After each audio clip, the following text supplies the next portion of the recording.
Okay, so dito po tayo muli sa atin pong pagpapatuloy po ng ating prophetic insight series on the present truth. But every Friday, we have a special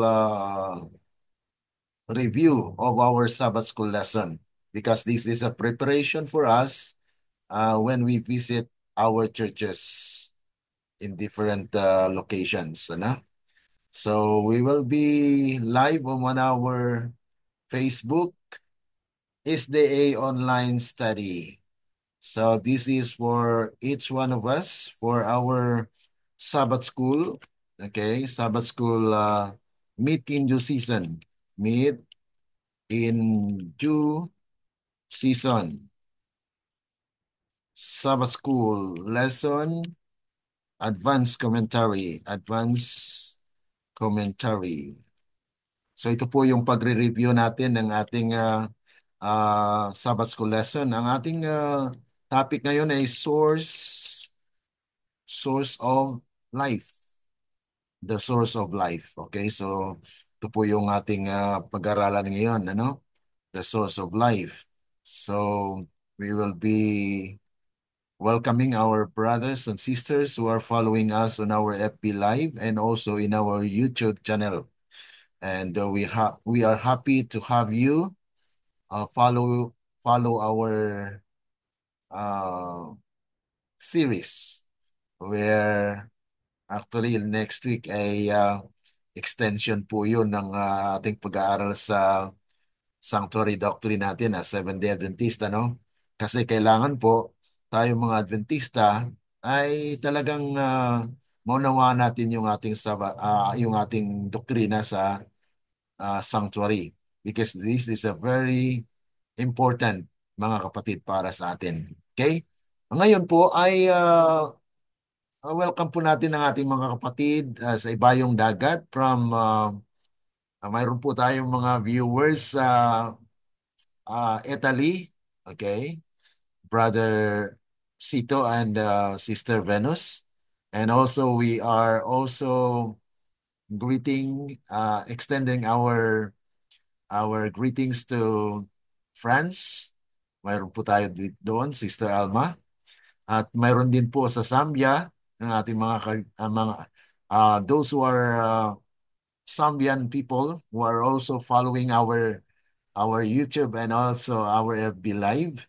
And they are also inviting me sometimes every almost I think pag-umpisa pa lang po ng ating Sabbath school this quarter, I was invited by the Savia South by African Sabian brethren is the A, and they want me to discuss to them the Sabbath school lesson, and we did introduce the book of John, where this is the focus of our Sabbath school lesson this quarter. Okay? At ganun din po sa ating mga kapatid dyan sa China, Japan. May invite din po tayo na taga-Japan, ano, ng mga Pilipino.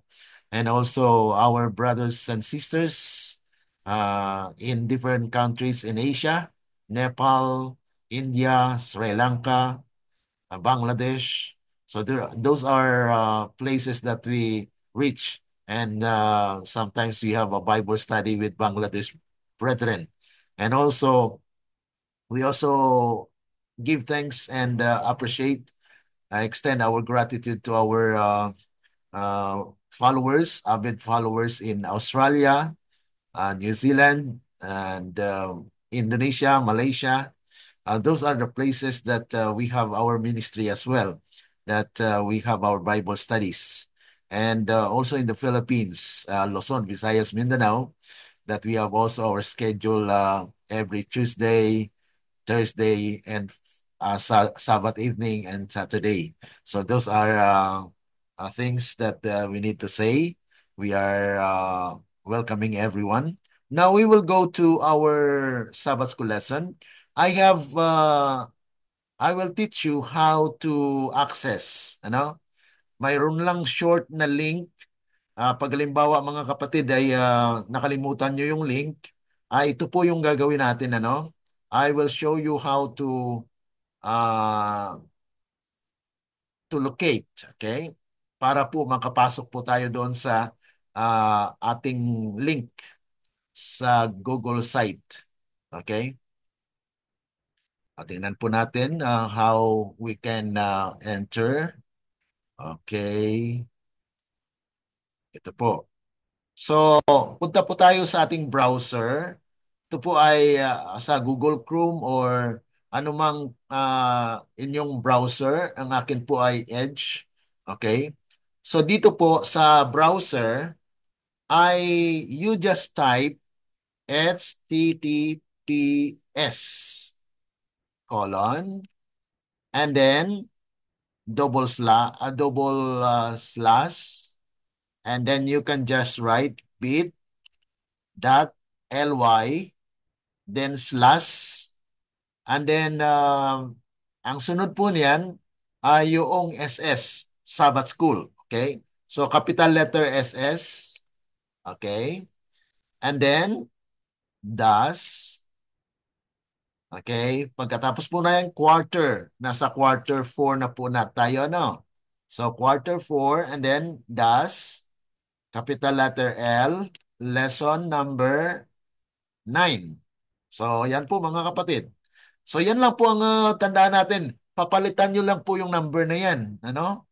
At kung next year ay iba naman ang ating Sabbath School, ay palitan nyo lang po yung quarter 1 na naman, ano? And then lesson 1. So yan po yung dahil yun po yung ating ginagawa na there is a short link para mas madali po sa mga kapatiran na ma-access po ang ating Sabbath School lesson. Commentary. Ito po. Pag napan nyo na po yan, na-type nyo na, then you just click that one and search. Okay. So, nandun na po.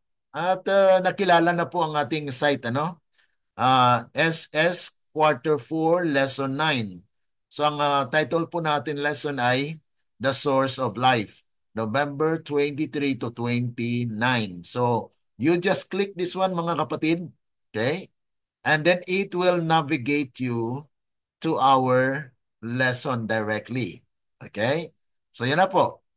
So, dito na mo yung Sabbath School lesson, afternoon, November 23 hanggang sa kwan po yan. At yan po yung ating Sabbath School lesson. Okay? So, you can access this one. And our lesson next week actually, if you want to access that one, you just click the 3 line on the upper left of your computer or monitor. And then you just look at lesson 10. Okay, ito na po, lesson 10. The way, the truth, and the life. Okay. So you can find there, ito na po yung lesson natin. Okay. So, yan po ay will be updated every week mga kapatid. Okay? So yan po yung ating the way we navigate or locate yung advanced commentary natin. Okay? Sa ngayon ay gagamitin po natin yung PowerPoint. Okay? I prepare a PowerPoint for our presentation today na kung saan ito po yung pag-review ng ating Sabbath School lesson na the source of life. So the source of life. Okay. So ito po yung lesson natin. We have the scripture reading for the week. So you can just follow actually our link as well. So ito po yung mga reading Bible readings natin. And then bago po tayo manalangin para po sa pagpatuloy po ng ating uh, lesson, no? Okay? Ito po yung ating meditation or prayer thought. Sabi po rito, in Him was life, and the life was the light of men. It is not physical life that is here specified. So hindi lang po physical na buhay ang pinagkakaloob po ng ating Panginoon, kundi immortality na hindi na po mamamatay. So ibig sabihin mga kapatid, ang karanasan ng mga tao dito sa lupa na namamatay ay yun po ay resulta ng kasalanan na pumasok sa lupa. Ngunit ang Diyos po ay nag-offer ng buhay na walang hanggan. Kaya nga po namatay si Kristo para bayaran ang kasalanan na nagawa ng tao. Kaya nga po, we are saved by grace. Tayo po ay niligtas ng Panginoon dahil sa kanyang biyaya. Ito po ay biyaya ng Panginoon na siyang nagligtas sa atin para wala tayong ipagyabang. Ano? Na the glory should be directed to God as the one that saved us. Okay? So, the word who was with God and who was God had this life. So itong salita na nagsalita ay kasama ng Diyos at siya rin po yung Diyos na sa Kanya ay may buhay. Physical life is something which each individual receives. Ang bawat isa po ay may buhay. No? It is not eternal or immortal. Ang buhay natin ngayon, mga kapatid, ay hindi po immortal. Tayo po ay namamatay. Ano? So, every man ay mamamatay. Resulta po ng kasalanan. Man has no control over his life. Walang makakontrol sa atin, mga kapatid. Walang kahit isa na makakontrol sa aking buhay, sa iyong buhay. Huh? No control over his own life, even the other's life. But the life of Christ was unborrowed. No one can take this life from Him. So yun po yung katotohanan na si Kristo po ay ah, siya po yung buhay. Kaya walang makakuha sa kanya ng kanyang buhay. I lay it down of myself, he said.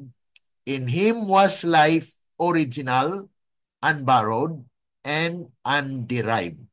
Kaya nga po siyang tinatawag na source of life. Kaya yun po yung tinutumbok ng ating leksyon this week. Okay? So tayo po ay manalangin.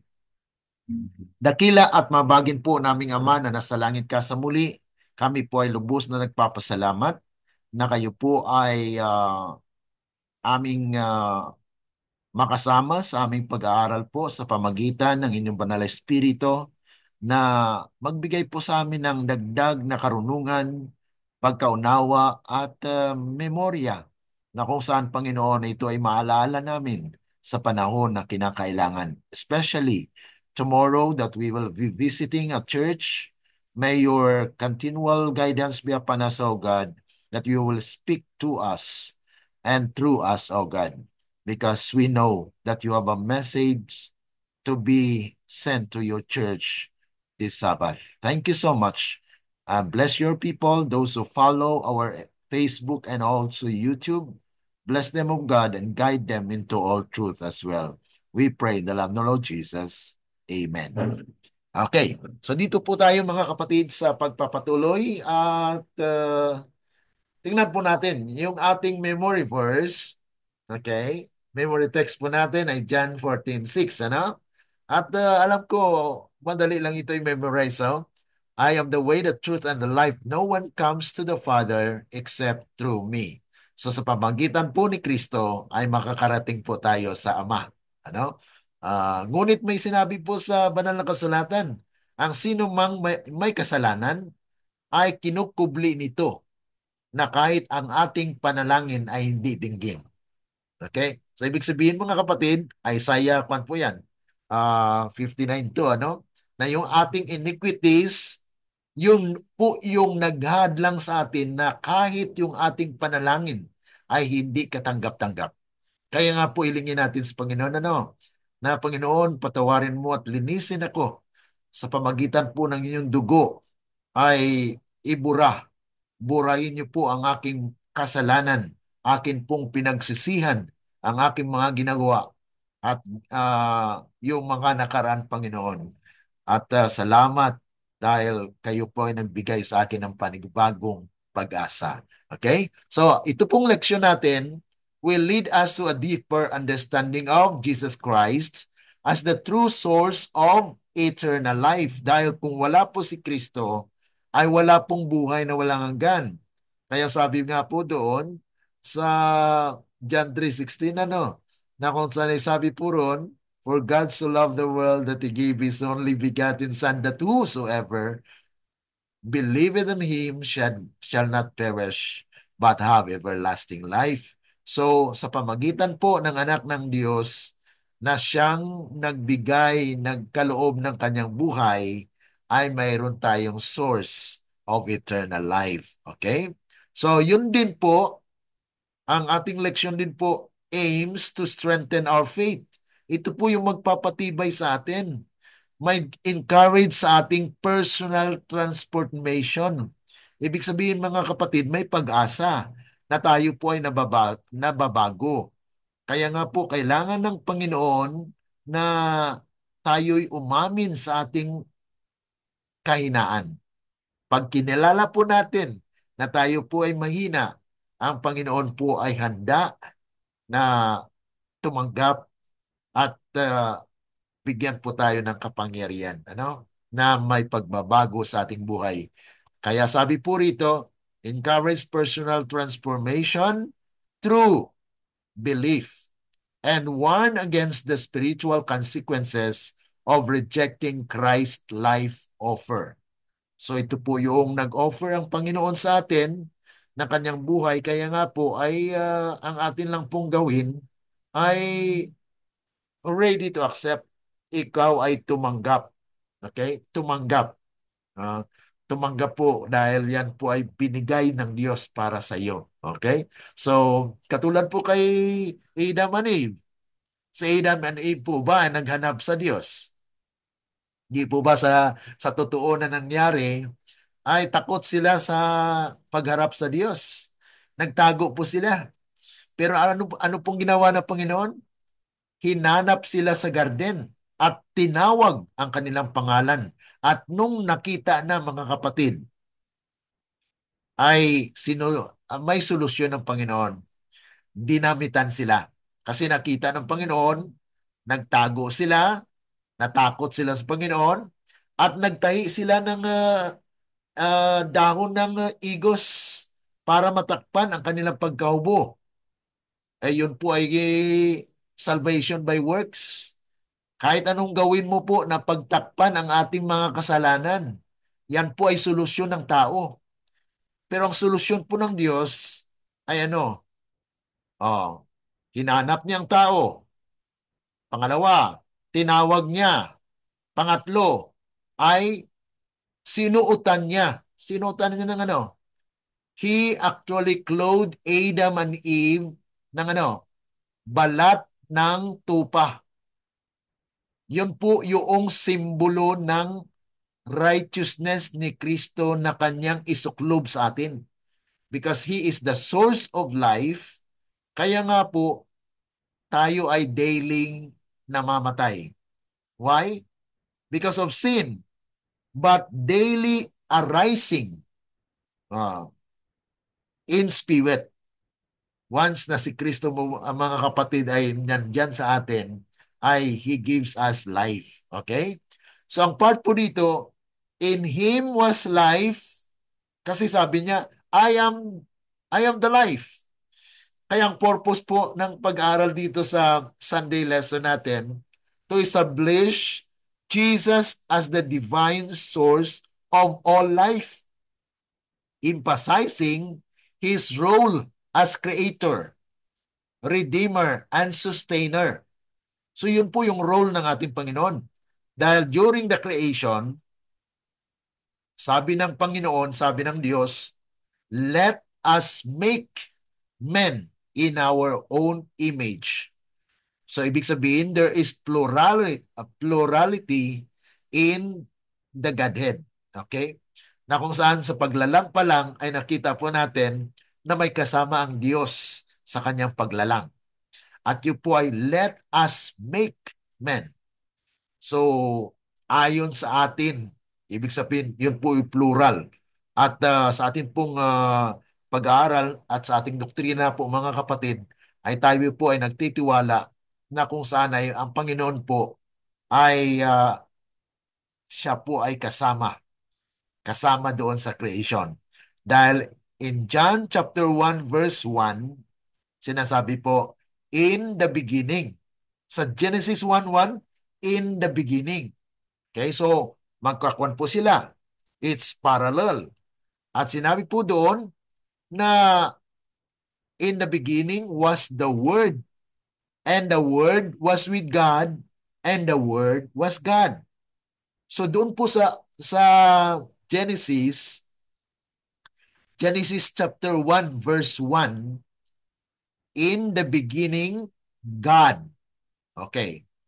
So kung atin pong kunin ang pangalan na God in Hebrew, ayon po sa Genesis chapter 1 verse 1, kung atin po yung basahin sa Hebrew, Bereshit bara Elohim hashamayim wet haores.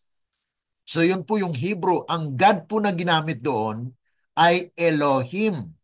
Ang Elohim po ay plural in form. Bakit plural po? Sa Hebrew word po, pag ang word ay meron pong him, I am. Karagdagan po yun sa word na yon, ay it actually denotes plurality. Katulad po ng Hashamayim. Hashamayim is heavens. Plural. So dito po sa pangalan ng Diyos, in the beginning, God, Elohim. Elohim means plural po yan. Okay? At walang iba na kasama po doon. Dahil si Kristo ay nagsabi na, na kung saan ay siya at ang Ama ay isa. Isa sa kapangyarihan na kung saan ay sa paglalang nandun na siya. The pre-existence of Christ. And even sa atin pong nakalipas na lesson ay sinabi po ni Kristo na before Abraham was, I am. So siya po ay I am. The great I am. At yun po ang tetragrammaton name of God. Yung tetragrammaton name of God is the name that cannot be pronounced. Hindi po siya mabanggit. Yan lang po, YHWH. Hindi mabasa. Why? Because that is how holy is the name of the Lord. Na hindi basta-basta binabanggit yun sa Hebrew. Ngunit, panahon po ng Masoretic text ay yung pangalan ng Diyos sa Grigo ay kinuha ang umpisang letter. Ano pong mga pangalan sa Hebrew? Sa Greek po ng Diyos. Okay? Yung itong Adonai. Okay. Adonai. At saka yung Elohim or El Shaddai. Yan po yung pangalan.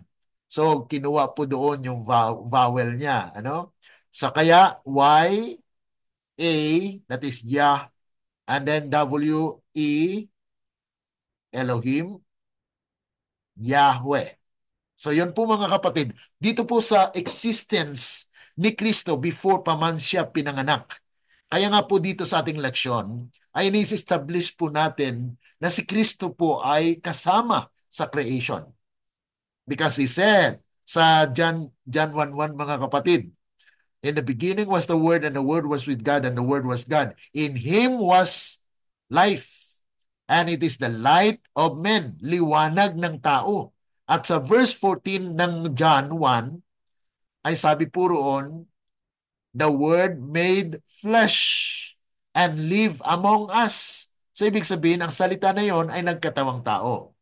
At sino po yon? Si Kristo. So ibig sabihin, dito pa lang po ay pinakilala na po ng kasulatan na si Kristo po ay the source of life. Na kung saan, sabi nga po sa mga sinulatan ni Ellen G. White, ang comment niya po dito, na life in Christ is described as the light of men.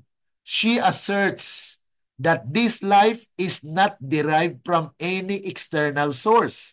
So walang pinagalingan po ang buhay ni Kristo, kundi siya mismo ang source. Nag-exist siya as He is. Is inherent, sabi nga po rito, is inherent in Him as the Creator and Sustainer of all existence. This self-existence life is offered to humanity through faith in Him. So itong buhay na kung saan ay nanggaling sa Diyos ay in-offer ng Diyos para sa tao. Dahil ang Diyos po ay eternal, hindi namamatay. Okay? Yung namatay po kay Kristo ay yung pagkatao niya. Dahil siya po ay naging tao 100% to save humanity. Para bagang sabihin natin, hindi yata pwede yun, Brother Glenn, na 100% siya tapos Diyos din siya. Mga kapatid, it is a mystery. Okay? It's a mystery of God na kung saan ay ang kasalanan nga po misteryo din Bakit? Bakit pinahintulutan ng Diyos kung alam niya na ito ang mangyari sa tao? So, mystery. Yun po yung misteryo ng kasalanan at misteryo din po ang makasolve sa problema ng kasalanan. Kaya nga po, we are struggling na para bagang hindi natin maunawaan na dito na po tayo sa Panginoon, naniniwala na ako sa Diyos, pero bakit nahulog pa rin ako sa kasalanan? Bumabalik-balik pa rin ako doon sa kasalanan. Yun po mga kapatid, habang may buhay, habang nandito pa po yung kalaban natin, si Satan, ang ating kaligtasan lamang at kasiguruhan ay nasa kay Kristo. Because our nature, our spirit, had been dominated by the sinful nature. Yung likas. Likas na may tendensiya sa pagkakamali at pagkakasala. Yun po ang nais ng Panginoon na palitan. Kaya nga po yung katotohanan, ang kanyang salita ay may kapangyarihan. It is His Word that transform us. Kaya kailangan po natin na mag-aral or magbasa ng Biblia, ng Scripture. Dahil yun po ang pagkain natin spiritual. Kung ang tao po mga kapatid ay hindi na nag-aaral, hindi na nagbabasa ng Biblia, ay patay po siya. Lumalakad siya dyan na patay. Hindi ibig sabihin na patay na physical kasi ma-misunderstood tayo Yung kamatayan na binabanggit po natin dito na spiritually dead. Ibig sabihin ay hindi katanggap-tanggap sa Panginoon. Maliban lamang mga kapatid na ang salita ng Diyos ay pumasok sa atin, okay? We actually learn of God, na-sanctify tayo, pinabanal tayo ng salita ng Diyos. So there is a source of life in His Word, which at the beginning, sabi nga po, in the beginning was the Word, and the Word was with God, and the Word was God. So, the Word of God is Jesus Himself, mga kapatid. Kaya ang katotohanan po, ito po yung nag-transform na may kapangyarihan. Ayon po sa Hebrew chapter 4 verse 12 na it is like a sword na it cuts asunder. Talagang kwan po yan. Nagpipenetrate sa ating kaloob-looban, sa ating likas. At yan po ang nagtatransform into the glory of Christ, into His righteousness. Kaya patuloy na ang ating pong pag-aaral, pagsaliksik ng salita ng Diyos, yun po ang nagpapabanal sa atin, nagbabago. We are transformed from glory to glory. Kaya nga po sabi rito, na kung saan ay, sabi ni Kristo, I am the way, the truth, and the life. Kaya nga pa, no one comes to the Father except through me. So sa pamagitan lamang po ng ating Panginoon na tayo po ay katanggap-tanggap. Okay? So God is the source of life. Marami pong mga talata yan na foundation sa ating pananampalatayang ito. So life from God was imparted to man in the original creation. Kasi ang tao po ay nanggaling sa alikabok. At naging buhay lang po siya noong hiningahan ng Diyos ng buhay. Kaya saan galing po yung buhay? Sa Panginoon. Okay. So the spirit that God has given to man was actually marred by sin and becomes sinful nature. Yan po yung nangyari sa tao, ano? Kaya may dalawang doktrina po sa kasalanan, ano? Una, sin by inheritance. Ang sin by inheritance, mga kapatid, yan po ang minana natin kay Adam and Eve. Kaya nga po tayo nagkakasakit, tayo po ay nagkakasala, at tayo po ay mamamatay. Yan po ay yung sin inherited. Pero hindi tayo guilty dyan. Bakit po? Hindi pa natin nagawa yung pagpili, ano? So, may resulta lang siya.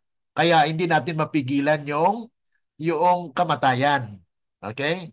Yung karamdaman, yung mga sickness, ay may remedyo pa man dyan. Ano? So, God actually sent a message of reformation. Okay? So, the light has come in order for us to restore health para ma-maintain and ma-preserve ang ating buhay. Kaya mayroong mensahe sa health reform. No? Kaya balik sa liwanag. No? Ang liwanag na yon ay salita ng Diyos. Ngayon, ang pangalawang doktrina sa kasalanan ay sin by choice.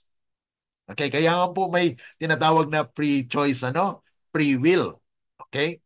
Ngayon, kung walang liwanag, may choice po ba tayo? Di po ba wala? So, ibig sabihin, the existence of light makes available for man to choose. Kaya nga po ngayon, ang liwanag na ito nagpenetrate sa tao. Bagamat siya po ay mayroong tendensiya to fall on sin, but the Word of God has power. It's powerful na it penetrates someone who has an ear. Kaya sabi doon sa Romans chapter 10, may pinapadala ang Panginoon na mga mensahero. At verse 17, ang pananampalataya ay dumarating sa pakikinig. Ano pong kanyang pinakinggan? Yung salita o mensahe ng pinadala. So when God sent a messenger, then we need to listen. And then faith cometh. And so we have life. Ayan po mga kapatid ang paraan ng Panginoon para mas restore yung tao mula sa doktrina na mamamatay ka. Pero dito sa doktrina na may buhay ka because there is a choice na kung saan ay pinili mo ang liwanag, na kung saan ang liwanag na ito ay nagpenetrate sa ating buhay at yun po ang patuloy daily na nagbabago po sa atin. Kaya constant beholding, you will be changed. Yan po yung sinasabi natin, na kung saan constant beholding, you are changed. Kaya nga po, we need to study more. Study the Word of God that we may become like Him. Okay? So, this life was forfeited through sin. Yan po yung sinasabi natin. Na because sin penetrated, then our likas, ang ating likas mga kapatid, ang ating nature ay nabahiran. Kaya nga po ay may tendency tayo to fall. Kaya sabi ng Panginoon, okay, you have the tendency to fall. You need someone. You need an external power to give you power. Okay? Para ma-overcome po yun. So ang Panginoon po ay nag-offer sa atin ng buhay. Kaya may liwanag, may salita. So the Son of God has life in Himself. And He came to bring life to the human family. Yan po yung solusyon ng Panginoon. He made it available for all. Na kung saan ay this life is received by receiving the Son of God. For whosoever shall believe in Him have eternal life. So yung pananampalataya ay doon po pumapasok. So those who reject Christ, who's choose death. Kung siya po ay pinili niya na hindi sundin yung Panginoon, ay talagang pinili niya yung kamatayan. Ang kamatayan na pinili niya po ay eternal death. Kasi mamamatay naman talaga yung tao dahil resulta po yan ng kasalanan. Pero ang ino-offer po ni Kristo ay buhay na walang hanggan. Kaya kung nireject mo ito, ay patay. Wala na po. Wala na pag-asa. Because you are rejecting the eternal life He offers. So every sinner who turns to Christ is saved from death. Saved from anong klaseng death po yan? Kasi ang tao po talaga ay mamamatay. Ano? Yun po ay resulta ng kasalanan. Pero hindi pa po punishment ng kasalanan. Yung kamatayan ng tao, ng bawat tao ngayon, resulta po yan ng kasalanan. It's not yet the punishment. Ang punishment po ay yung pagkabuhay muli na sa pangalawa. Kasi sabi po sa Revelation chapter 20 verse 5 and 6, mapalad ang makaranas ng unang pagkabuhay dahil ang pangalawang kamatayan wala ng kapangyarihan. Ibig sabihin mga kapatid, ay may ikalawang pagkabuhay. Ikalawang pagkabuhay, yun po ay punishment na dahil they will be experiencing the verdict which God has already given during the 1,000 years.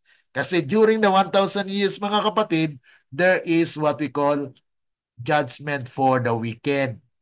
Okay? Yung judgment for the dead and the living, actually, ay nangyari yan before 1,000 years. And then, yung harvest na pinag-usapan po natin na mayroon pong first fruit of the living na may madatnan po si Kristo na buhay. Ano? Yun po yung first fruit of the living. They have eternal life that they have not experienced death. Yan po yung special company, the 144,000. Because they live according to what God has sent to them. They walk and they follow the Lamb whithersoever he goeth. Yan po ang karakteristik ng 144,000. At sila rin po yung unang subject of God's kingdom. Okay, Testimonies to Ministers 422. Now, the subject of God's kingdom are those who are following the Lamb whithersoever he goeth. So, ibig sabihin mga kapatid, sila po ay obedient to what God had sent to them, the message. So, Christ, the source of every right impulse. And then Christ revealed by God the Father. So, these are actually the things that we need to consider in our Sabbath school lesson. No? Na kung saan ay nandyan po yan sa sinabi ko sa inyo, you can just browse our Google site. Okay? Christ draws the sinner to himself. Ay dahil si Kristo po ay nagsabi din na I am a good shepherd.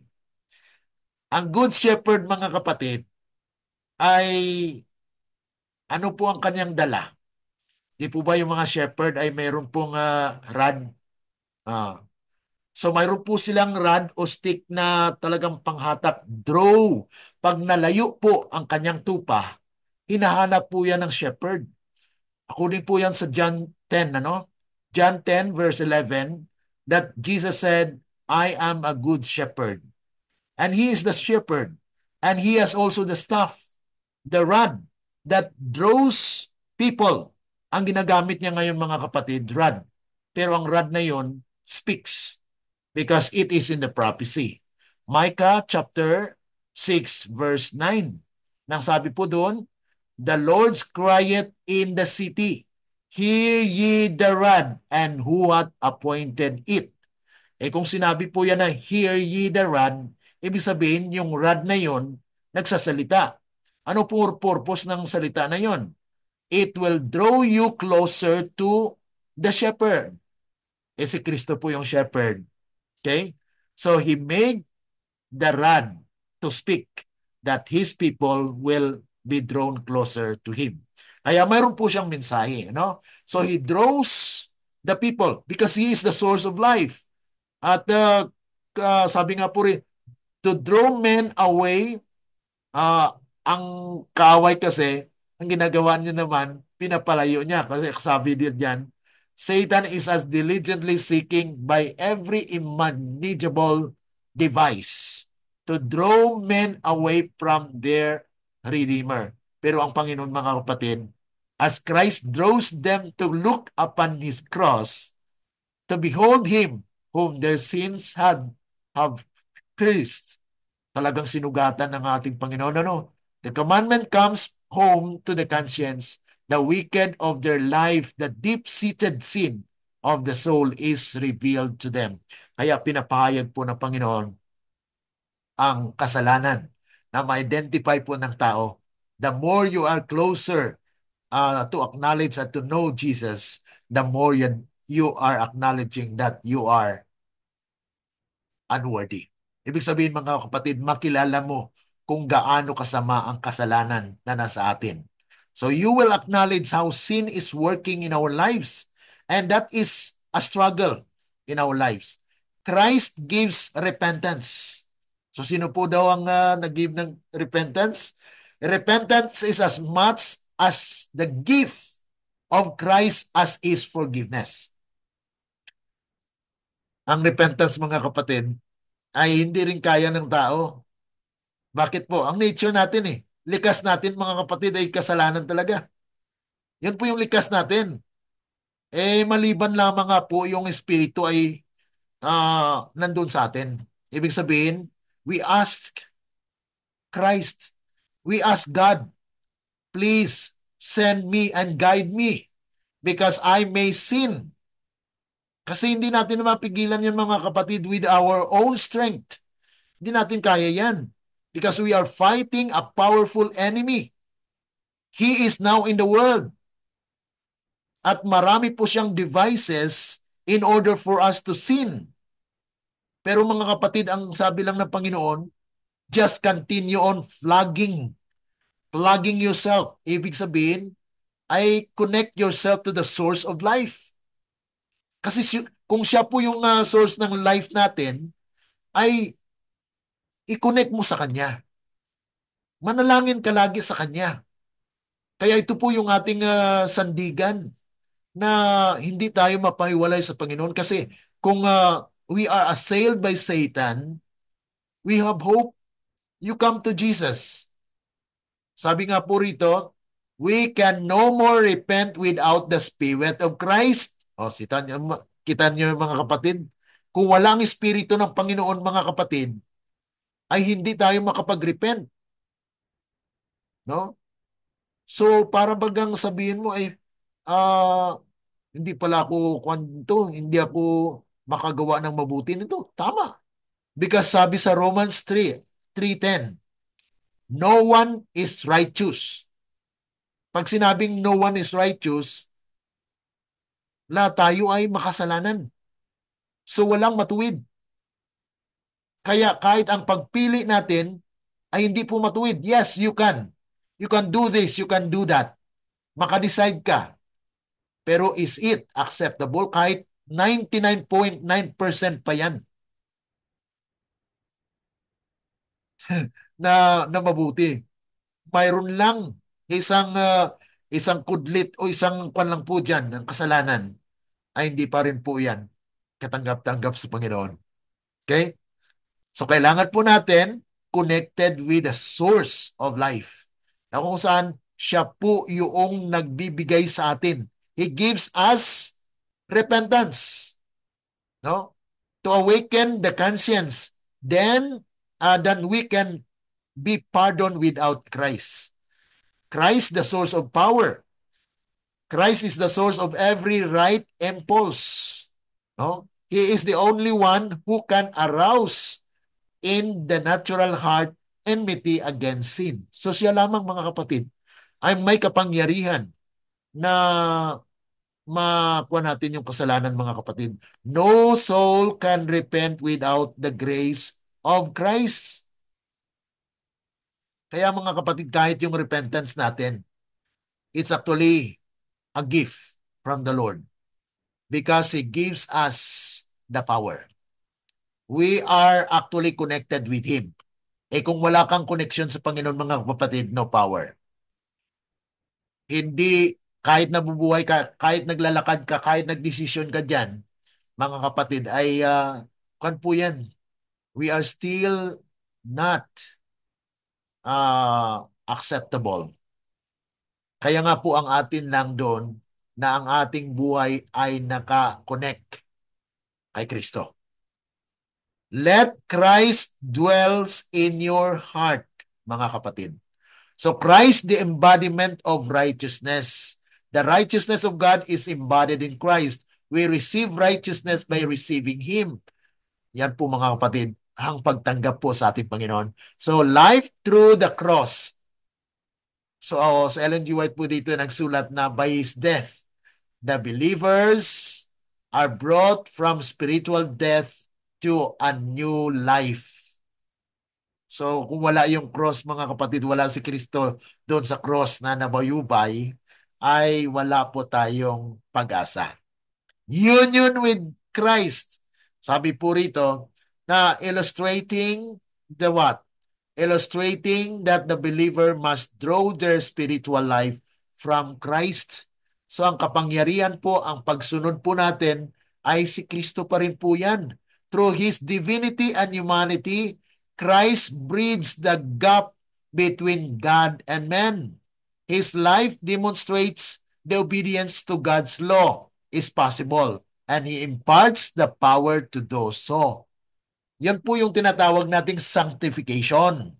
Ang una na process ng ating kaligtasan, mga kapatid, ay justification. Kaya yung justification ay inaring ganap tayo na para bagang di nagkasala. Those past sins are being forgiven because Christ died once and for all. Titus chapter 3 chapter 2 chapter 3 verses 5 to 7. Yan po mga kapatid. And then sa 2 Corinthians chapter 2 verse 14 and 15 na ang ating tagumpay po ay nakakay Kristo. Okay? Kaya we are the perfume. Tayo po ay samyo ng katwiran para sa iba dahil si Kristo po ay namuhay sa atin. Yan po ang sabi ni San Pablo sa 2 Corinthians chapter 2 verse 14 and 15. Now, eternal life and belief in Christ na kung saan ay in-explain po ni Ellen G. White sa kanyang mga writings na promise of life is central to the gospel message. The Lamb of God na sinabi rin po sa Desire of Ages na ito po ang nagkuha ng kasalanan ng sanglibutan. So Christ life-giving presence, ang kanyang presensya sa ating buhay ay enable us to be victorious. Okay? So Jesus is going from door to door. He is actually knocking. Okay? Knocking at the door of our heart. Ang tanong ngayon mga kapatid, kasi sino nagbubukas? Those who will open, those who will hear and open the door. So ang makarinig ng kanyang tinig ay mayroong kapangyarihan to open. Ibig sabihin mga kapatid, ito po yung heart circumcision. Ay wala pong ibang may kaya na buksan ng ating mga puso. Kahit tayo, hindi natin mabuksan yan. No? Because we are sinners. We are sinful. May tendency tayo na mali talaga makuan mo. So, kailangan po natin na may connection sa Panginoon. Once you are connected with God, your decision and your action will be counted as Christ's righteousness. Okay? Now, ito po yung I am life. I am the life. Revealing the Father to us, give us abundant life, taking our place. So, ibig sabihin, siya na po namumuhay sa atin. Yan po yung mga biblical source po natin, no? Dying to give us salvation, take away the sin of the world, resurrect us on the last days. kung mamamatay ka. Pero kung mabuhay ka, kaya nga strive with all the power that God has given us. Give us eternal life. Okay? Ang pangalawa po dito, the words of eternal life Jesus offers of the life. So ang purpose naman po rito ay to show how Jesus offers eternal life through His teaching. Ito naman po yung source of nourishment natin ay yung salita ng Panginoon. Kaya mayroon po tayong pag-aaral sa prophetic insight para mapakain po tayo ng spiritual things. Ano? Especially sa mga propesiya. Na ito po ay bread of life na ibinibigay po ng ating Panginoon para sa atin. That we will be staying connected with the life eternal. No? Na kung saan ay faith and understanding, na kung saan ito po ay His words require faith rather than full intellectual understanding. Kasi minsan mga kapatid, kailangan po talaga ng pananampalataya. Bagamat hindi natin lubos na naunawaan, we need to see it by the eye of faith. Na mapalad nga po, sabi no, mapalad yung naniniwala kahit hindi nakita. Pero si Thomas, mga kapatid, talagang he wants more evidence. To see is to believe. To feel is to believe. Dapat daw maranasan niya. Dapat daw makita niya. Oh. So, yan po ay maging dangerous din po yan.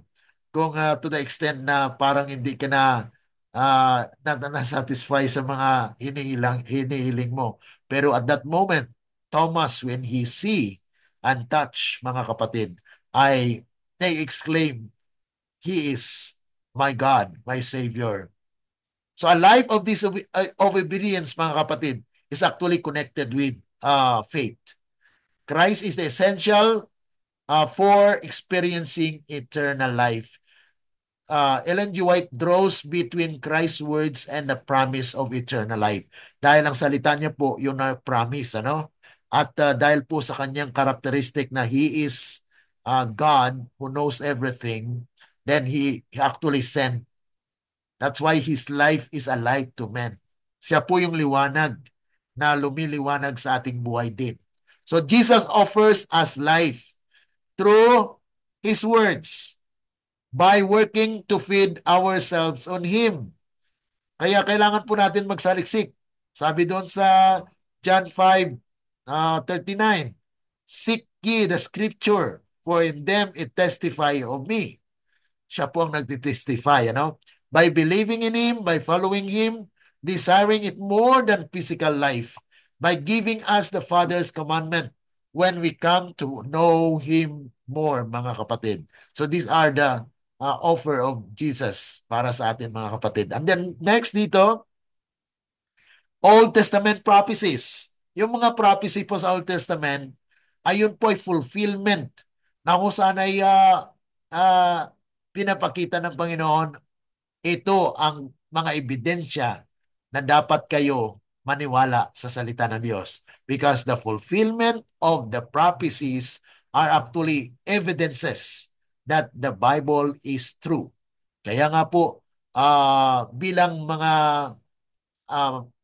bayan ng Diyos, especially we are in a present truth wherein the Word of God or the Old Testament prophecies are actually transformative power of faith. Bakit po, mga kapatid? Dahil nakinig ka sa mga hula na hindi mo pa nakita yon. So it is by faith that draws you, that there is a transformation that is going on in you. Na you will be a part of the fulfillment of the prophecy. Kasi tayo po, mga Adventista, we are a prophetic church. Bakit po tinawag kong prophetic church? Because we are Laodicea. Ang Laodicea po sa Greek word, Laos means people, Dicea means judgment. So therefore, we are the people who declare the message of judgment. Okay? So yun po, mga kapatid. So we are the fulfillment of what the prophecy has in the past. And we acknowledge that we are dahil nag-aral tayo. mayroon tayong prophetic na pananaw sa mga bagay na nasulat. Okay? So yun po yung mag-guide sa atin. Yun po nagta-transform into a better person. Kaya, Brother Marshall, yun po yung nagbabago sa atin. Yung mga propesiya na, Panginoon, malapit na pala ang pagdating ninyo. Kaya, yun po yung nagpapaigting, nagpapatibay. Panginoon, huwag niyo po akong mahayaang mawala. Ito po yung aking bisyo. Ito pong aking buhay. Ito po yung aking karakter. Hindi ko po kaya ito. And then, that's the time where God will empower because He will prepare His people in these last days. Na kung saan ay becoming sons of God. The promise of new birth. Ano? And new birth actually, mga kapatid, is a continual. It's a lifetime process. Kaya sinabi sa ating doktrina, mga kapatid, na yung justification at sanctification cannot be separated. It's go hand in hand, mga kapatid. Yung justification, yan po yung tinatawag na imputed righteousness. Pag sinabi nating imputed righteousness, hindi natin pinagpagalan na katwiran. Na kung saan yan po ay pinagkaloob sa iyo. Ikaw po ay tumanggap lang. Okay? Tumanggap ka. Okay? Na kung saan ay binigay sa iyo ng Diyos. Okay? At kung binigay po yan, ay hindi mo ipagyayabang yan dahil binigay yan sa iyo. Okay? So yun po ang sinasabi doon sa Ephesians chapter 2 verse 8 and 9 na we are saved by grace that no one can boast. Dahil minsan, mga kapatid, sabihin natin, ako ang may gawa nito, ako. Oh. So, yan po yung sin. Yan din po yung pride. No? Ang sentro po ng sin ay I. Ang sentro ng pride ay I. So, ako. So, kung yan po ang bayan ng Diyos, mga kapatid, ay wala po. Walang. Yan po yung they are actually satisfied with their own condition. Kaya iluluwal po sila ng Panginoon. God will spew those people who are kampante na sa kanilang kalagayan. Ang tao ngayon, mga kapatid, kinakailangan, sabi rito, ye must born again. Ang born again experience, mga kapatid, is a kwan po ito, daily life na nababago tayo from glory to glory. Ibig sabihin, from one stage to another until the time when we are matured and no longer sin. Because we will have a perfect character. Sabi doon, be ye perfect as your Father in heaven is perfect. So paano po mangyari yun? Kasi yun po ang mensahe ng 1888 message. Pero nireject po yan ng ating church. Hanggang ngayon, mga kapatid, yan pa rin.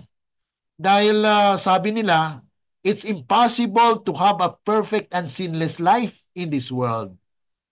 Mga kapatid, ang balita ng Panginoon, possibly, it's possible. Why? Because He will seal His people. Mayroon pong sealing of God's people na they will be no longer subjected to the power of Satan, and that will be the second Pentecostal power. That God will pour out His Holy Spirit to all flesh.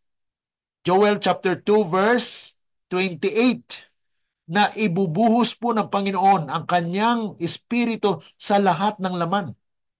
At yun po, mga kapatid, during the time of the loud cry. I will gather the great multitude, mga kapatid, at the promise of the Lord na bagong buhay ay makikita fully sa His people. So, receiving life through God's Word. Tayo po ay tumatanggap ng buhay sa pamagitan po ng salita ng Diyos. Kung natigil na po tayo sa pag-aaral sa salita ng Diyos, ayan po ang pagpipigil din po o pagtigil po ng yung power na gumagana po sa ating buhay. So we need to be connected. We need to receive life every day. Kaya nga po ang ating pag-aaral dito sa Prophetic Insight ay everyday po yan. Ano? So as our physical life is sustained by food, so our spiritual life is sustained by the Word of God. And every soul is to receive life from God's Word for himself. Hindi po yan pwede na ako lang tumanggap. Kailangan po tayo personal. It's personal mga kapatid. Hindi pwede na, Pastor, brother, pwede bang mairam yan? Hindi po pwede pinapairam yung buhay, ano? Yung katotohanan, hindi po yan pwede na hiramin mo. Kundi, kailangan ikaw ay mismo makatanggap nito. Personal. Personal din ang relasyon natin sa Panginoon. Hindi po corporate. Kaya sinasabi po sa kasulatan na hindi lahat ng mga Sabbath keeper ang maliligtas. Yung mga tao lamang na bago, na kung saan transformed by the grace of God, na kung saan ay tumanggap ng katwiran ni Kristo. Yes, sabi rito, the Word of God is the bread of life. Those who receive and assimilate this Word, making it a part of every action, of every attribute of character, will grow strong in the strength of God. It gives immortal vigor to the soul, perfecting the experience and bringing joys that will abide forever. So kita nyo mga kapatid, ano? So dito po yung receiving life, because Jesus is the source of life where He was at the beginning as creator. Nag-create po sila, no? At the creation, He was there. And it was, sabi nga po doon, na He was the light of men. Siya po yung liwanag na kita ng tao. So life through Christ, nourished by His sacrifice. Sino pong nagpanarish atin, o yung para maging spiritually filled po tayo? Si Kristo pa rin mga kapatid. Sabi po rito, it is by receiving the life for us poured out on Calvary's cross that we can live the life of holiness. Kaya walang tao na maging holy kung wala si Kristo. Kaya kahit sabihin mo mga kapatid na, okay, ginawa ko to, ginawa ko yan, sinunod ko to, sinunod ko yan, kung yan lang lagi ang masasabi po natin na walang pagpapasalamat sa Panginoon, na sana ang sabihin natin ay salamat sa Diyos dahil siya ang namuhay sa akin. Siya ang nilululahati dahil siya po ang may ganap na gumawa sa aking buhay. Yan po yung nais ng Diyos natin pong may declare sa sanglibutan na we cannot do this. It is the Lord Jesus Christ who have done this life that I have now. Kung ano kung ano ako ngayon, ayan po ay dahil kay Kristo. He made a sacrifice for me, and He has promised that He will live in me. Siya po ay mamuhay sa akin. Sabi po rito na thus we became one with Him. He that eateth my flesh, He says, and drinketh my blood, dwelleth in me, and I in him. As the living Father has sent me, and I live by the Father, so he that eateth me, even shall live by me. So yan po mga kapatid, dito po yung doktrina na medyo mahirap sa karamihan ng mga kapatiran, na sabihin nila na may part daw sila. Kasi kung hindi daw sila nag-decide, hindi sila maligtas. So kailangan ang desisyon nila para maligtas sila. Okay? So they mean that without me, without my decision, I will not be saved. May konting kwan po yan, pero it's not really tinutumbok yung doktrina ng kaligtasan. Because ang ating kaligtasan po is Christ. Yan po yung gawa ng ating Panginoon. Okay? Gawa po yan ng Diyos. At yung pagpili natin yung sinabi natin kanina, the Word of God gives us strength and power and transform us. So therefore, when the Word of God penetrate in your life, the Word of God is the one that makes it able that you decide. Yan po yung malalim po siya, pero ito po yung doktrina na kung saan ay nireject ng iglesia. Na sabi nila, imposible talaga na kasi nandito pa ako sa sanlibutan, makita mo lang yun dyan sa labas, magkakasala ka na. Mga kapatid, yes, at this time, we're struggling. We are struggling with that.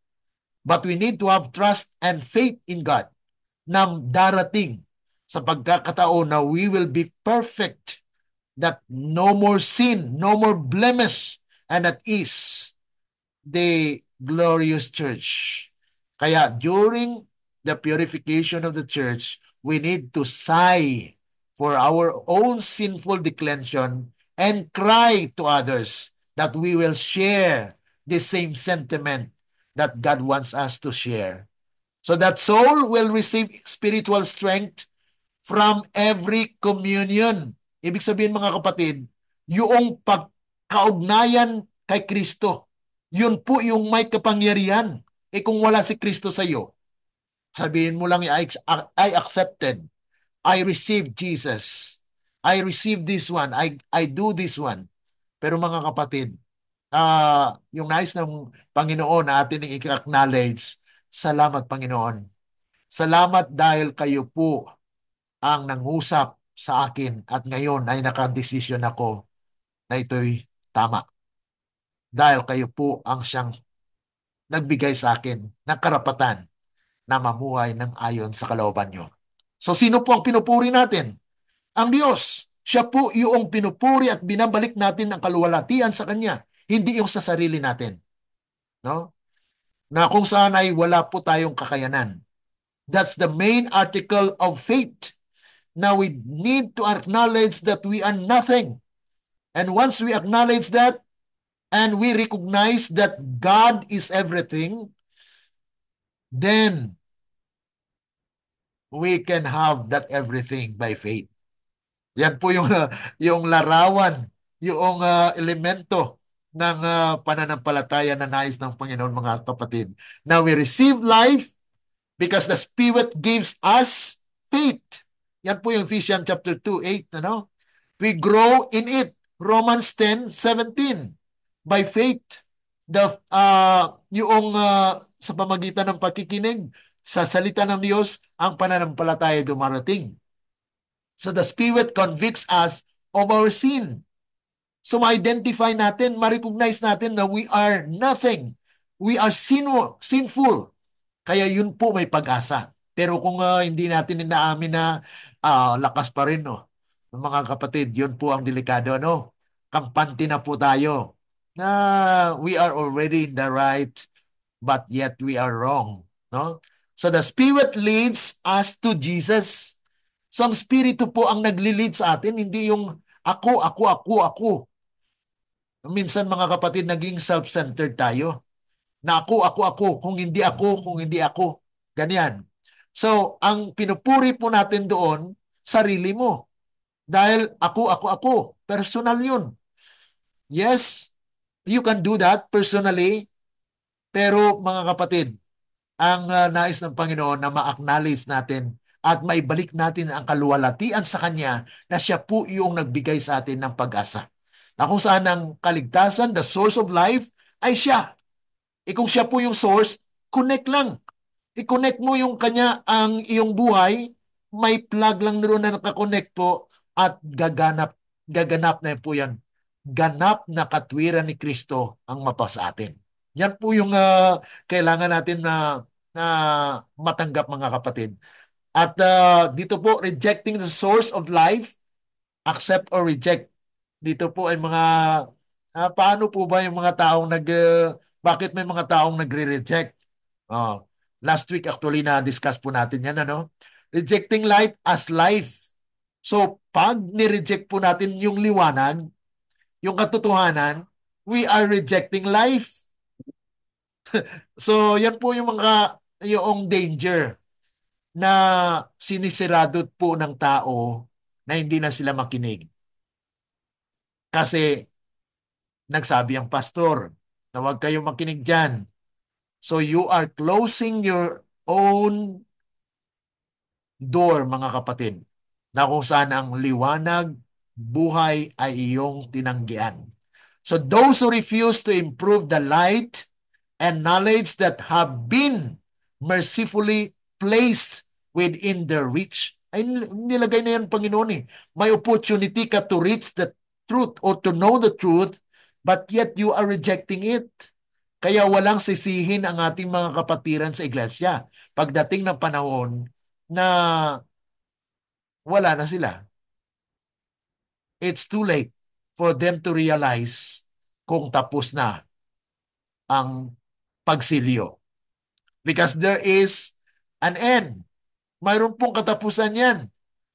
Mayroon pong hangganan.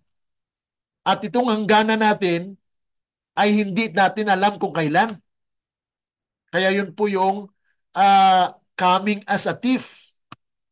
Na kung dumating po yan at nireject natin, hindi natin alam na si Kristo na pala yun, na nangusap sa atin sa pamamagitan ng liwanag because He is the life and He is the light of men ayon sa John 1:4. In Him was life and it is the life of men. Nasa kanyang buhay. Ngayon, kung ang liwanag ay iyong tinanggihan, then you are rejecting the life that He offers. Yan po mga kapatid. Kaya itong programang ito, talagang ginagawa po natin na we give time to explain, we give, kahit minsan nag-extend po tayo, but I need really to expound more. Rejecting Christ, source of life, the danger of discarding Scripture. Old Testament and New Testament are inseparable, for both are the teachings of Christ. Yan po yung pinanggalingan ng mga doktrina natin pong pinag-aralan. Accept or reject, mga kapatid. Many make decision out of doubt. Kasi nag-doubt sila. Kaya ang decision nila, mali. So they expect to believe in Jesus if science, philosophy, archaeology, or any other modern science can support the evidence for Jesus. Yan po yung mga danger na kailangan pa po nila ng archaeology to prove that you are right, to have science or philosophy para tama. Mga kapatid, these are dangerous. They are pseudo.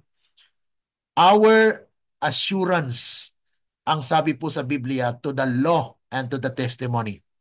If they will not speak in accordance with His word, there is no light in them. Yun lang po mga kapatid. Sa kasulatan at sa testimony of Jesus, the spirit of prophecy.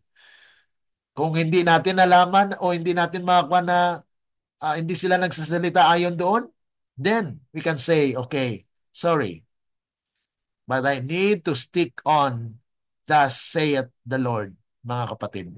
Kaya when we are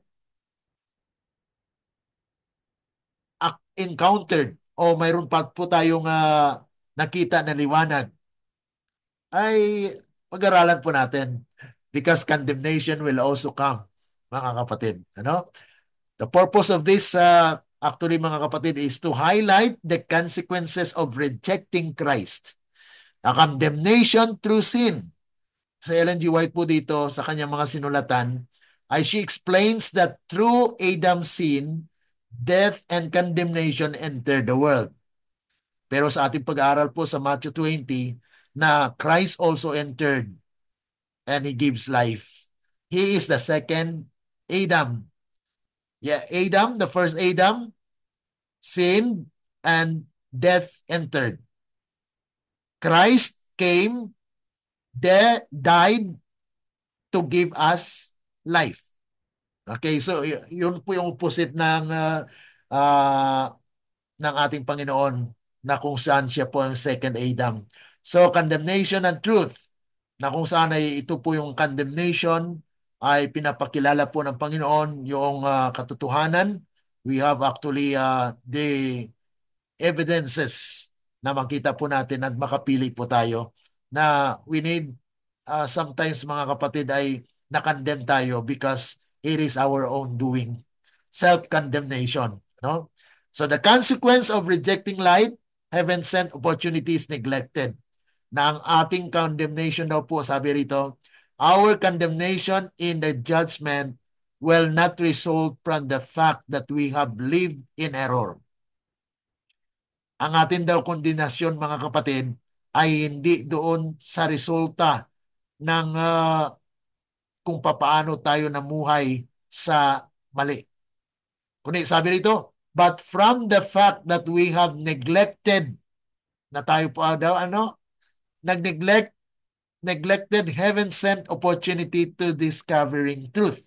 May opportunity ka na sa pag-alam ng katotohanan, pero anong ginawa mo? Nireject. So yun po yung mga opportunities God has given to anyone. Any Seventh-day Adventist now has an opportunity to know the whole truth. But yet they are confronted with warnings from the pastors, from the leaders, that they should not listen to this, to that. Kaya nga po, ang opportunity nawala na. Because they just follow men, not the indwelling and the prompting of the Spirit of God. They need to ask the Lord, mga kapatid. So prophecy and duty, preserving liberty in faithfulness. Kaya nga po yung pag-aaral po sa propesiya, ito po ang isang kaparaanan ng Panginoon na those unfaithful or tinatawag natin na para bagang lumalayo sa Panginoon at makarinig po siya ng mensahe, ay dito po siya magigising, ay, kung ano, darating pala ang paghukom ng Panginoon, paano na ako? Kinikilala ko na ako'y makasalanan, ako'y gumagawa nito paulit-ulit. So anong gagawin ko? Ayun po mga kapatid. So we need to know more the urgency at yung time frame of the fulfillment of the prophecy. At nakikita po natin na kung may udyat na po ng World War III, ay malapit na yan. Kasi sabi doon sa Daniel chapter 12, verse 1, Michael will stand with his people and that will be a time of trouble such as never was since there was a nation. At yun po mga kapatid, ang inintay po natin na when that time comes mga kapatid, God's people are preserved. They are the men wondered at na sinasabi po ng Zechariah chapter 3 verse 8 na those people, even there is a cleansing among God's people, these people who will stand faithful will be men wondered at na kung saan ay makita na ang kanilang buhay ay na-preserved until the time when Jesus comes in the clouds of heaven na hindi na po makaranas ng kamatayan. Kaya rejection will result to condemnation. At they will be destroyed because there is a judgment. Mayroon pong tinatawag judgment. Kaya next week, ipatuloy po natin ang ating naiwanan na mga suyeto patungkol po sa judgment. Because this week, ngayong week actually yung unang dalawa nating lesson, Monday and Tuesday, we talked about the purification that was shown to Zechariah. Okay? At yung pangalawa, yung purification shown to Ezekiel and John. Doon sa Zechariah ay pinakita po na in the last chariot, may dalawang set of horses, grizzled and bay horse. Ang grizzled going to the south country, Egypt, and the bay horse wanting to go to and fro to the world to preach the gospel. But it says there, get your hands. Get your hands na yun mga kapatid ay pagputol. That is Ezekiel 9. Where God's people will be going to and fro to preach the gospel during the loud cry. Kaya may purification. Sa Ezekiel 9 naman, ay mayroon pong anim na tao coming out from the gates toward the north. North mga kapatid, that is heaven because these are from heaven sent sila. So hindi po siya Babylonia, no?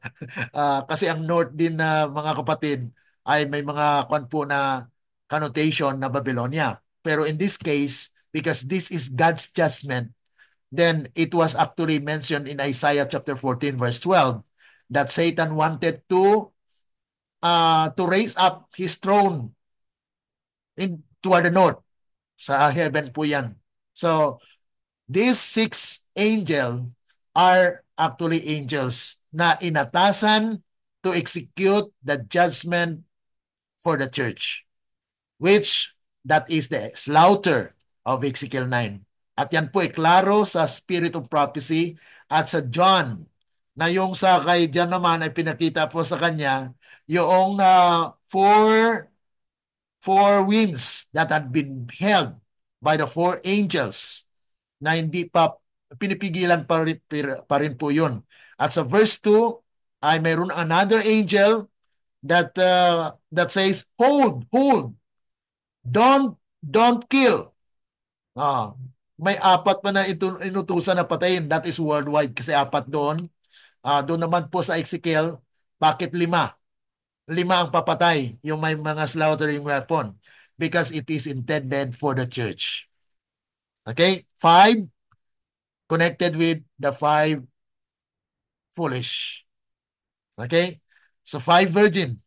So there are 10 virgins. So ang 10 virgins actually ay connected with the Seventh-day Adventist. The 5 are foolish because they don't have extra oil. And 5 wise because they have listened and have the source of life. Yan po yung ating lection this week. Na kung saan ay Christ as the source of all life and spiritual life through the word. Sa pamagitan po ng salita ng Diyos ay nabubuhay tayo. We are beginning life with Christ at life through abiding in Christ. So yun pa rin po mga kapatid, ang kapangyarihan ng Diyos, He imparted the power in order for us to overcome. Hindi po yan sa ating kakayanan. Kaya sabi doon, strive with all the power that God has given you, given us to be among the 144,000. So what is the role of the Spirit? It is the Spirit that quickeneth. Ang quickeneth mga kapatid, binubuhay. Dahil patay nga po tayo. We are dead to sin. But yet, God wants us to be restored back to life. Kaya may revert. Mayroon pong born-again experience. The Holy Spirit working through Christ's words. Na sa pamagitan po ng salita ng Panginoon ay binubuhay tayo muli. Kaya itong prophetic insight, binubuhay po ang ating pananampalataya na malapit na po ang paghukom ng Panginoon. So the eternal life as a gift. Practical life is service to others. These are things that are considered in our lesson mga kapatid. Na kung saan ay there are passages from the Spirit of Prophecy that the source of life will make it possible na kung saan available sa lahat. He is the spring and the fountain of life, the life which He had laid down in humanity. He again took up and gave to humanity. Diba namatay siya?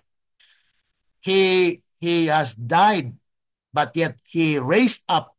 He raised Himself because He is the source of life. I am come, and He says, that they might have life. Dumating nga po siya para magkaroon tayo ng buhay.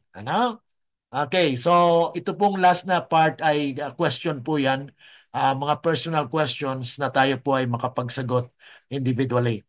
So, ang ating mga link po sa tinuro ko kanina po na kung saan ay yun lang po ay madali ng pag-locate po ng ating Sabbath School lesson. At we are actually sending them every week and you can just follow our Sabbath School lesson na ito po ay ready tayo para bukas. Bukas we will be visiting churches. Okay? So any question? Ay, okay.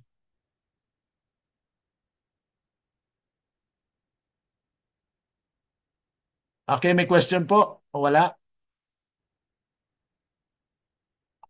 Okay, kung wala po, we need to close the study for today.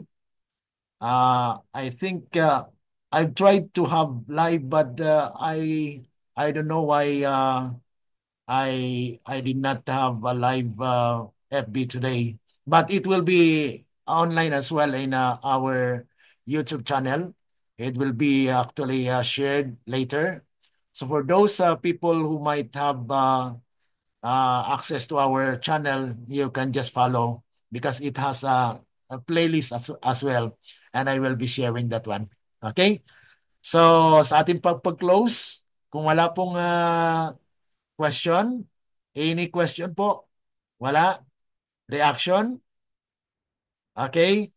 So those who are following our FB and YouTube, I will also be recording again, or I will going live on this because I failed to have a live on this ngayon. Ngayon ko lang nakita po yung message na I failed. Pero nag-click ako kanina, nag-go live. I thought it has already been live in Facebook. But sorry for that inconvenience. Uh, Kaya nga po dapat talaga may kasama ka no na dito mag-remind na wala palang live. Ngayon ko lang nabuksan po yung message ano. Okay, so sorry for that. But we will be again going live. I will try again for the review of this Sabbath school lesson. Okay, so let's pray. Our dear and kind lovely Father, we'd like to thank you, O God, for this privilege where we have this study. May your continual guidance be upon us, O God, that we will understand our lesson, that we can also impart the knowledge that you have given us, that kayo po, Panginoon, ang mangusap at magpapaalala po sa amin sa mga aral na inyong tinuturo po sa amin sa pamagitan po ng Sabbath School lesson. At ito po ay magiging gateway in order for our brothers and sisters to acknowledge that life and light, the truth that had been preached or mga mensahe na pinapahayag po, ito po ay buhay ninyo na offer sa bawat isa. Nang sino man na mag-reject ng iyong katotohanan ay nag-reject din po sa inyo. Kaya they may have no life eternal because they have rejected the truth. Thank you so much for the assurance that you will hear us and you forgive our sins. We pray all these things in the name of the Lord Jesus. Amen. Let the words of our mouth and the meditations of our hearts be acceptable unto thy sight, O Lord, our strength and our Redeemer. Amen. Okay, magandang hapon po sa lahat. Brother Arkim, Sister Lily, Sister Nympha, and family, God bless po. Okay, bye-bye po. Bye. God bless you po Kuya Glenn. Thank you so much for sharing. Okay, God bless. Thank you, Brad. God bless you. Okay, bye-bye.